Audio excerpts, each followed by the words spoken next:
Next case on the docket, correctional officer was robbed while on their free time. This is the story. This man, grateful to be alive, doesn't want to show his face but wants to share his story.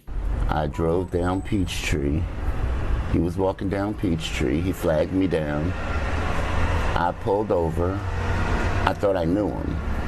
But when I realized I didn't, we got into conversation. It happened last week, and the man says he was dressed as a woman at the time. Once they got back to his home nearby, they eventually went inside for a drink, and that's when things turned dangerous. He came out the bathroom, put the gun in my face, told me to get on the ground.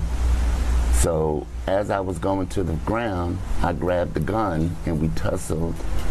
But then he slung the gun away from me and started hitting me with it. The victim put up a fight. I got up and I ran towards the door, opened up the door. He followed me out. The victim says the alleged gunman ran back in the house, locked the door, and took off with his pit bull puppy named Buddy. The victim also says he's shocked this happened, especially after revealing what he does for a living. But to assault a federal correctional officer, I wish nothing but bad for you. All right, so now there are a lot of things that bother me about this particular story. One, stop lying to us about what you was doing. I want you to stop telling people you just was walking up the street. We all know, and it is very clear and very evident that you was out there selling that thing. We know that's what you was doing. That's why this man stopped. He stopped because he thought he was getting ready to purchase a little bit of something. Is what he thought he was getting ready to do.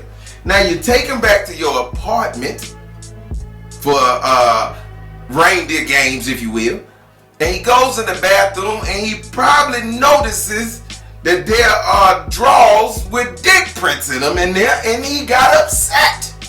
That's why he came out with the brass coat, because he was like, this ain't what I signed up for.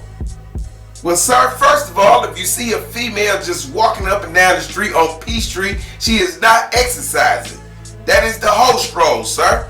So you knew what you was getting into, and the thing about it, if you buy something off the streets of Atlanta, then you, sir, are subject to and are privy to any surprises that come along with said purchase.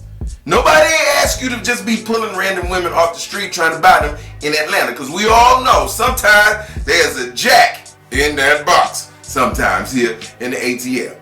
That's that piece of it. And you's a dirty dude. Why would you steal the damn dog? Why would you steal the dog? You done pulled the pistol out, pistol whipped the prostitute, and then you add insult to injury, you stole the damn dog. Come on now. You didn't have to steal the dog. You had already stole the pride. You almost had your man virginity stole. Sir, I find you guilty of making a purchase without reading the fine print. I also find you guilty of wanting to swing, but found out that there was a branch on that swing. Next case. Seems that that was the last case on the docket. So if we have no further business with the court for the day, we can adjourn.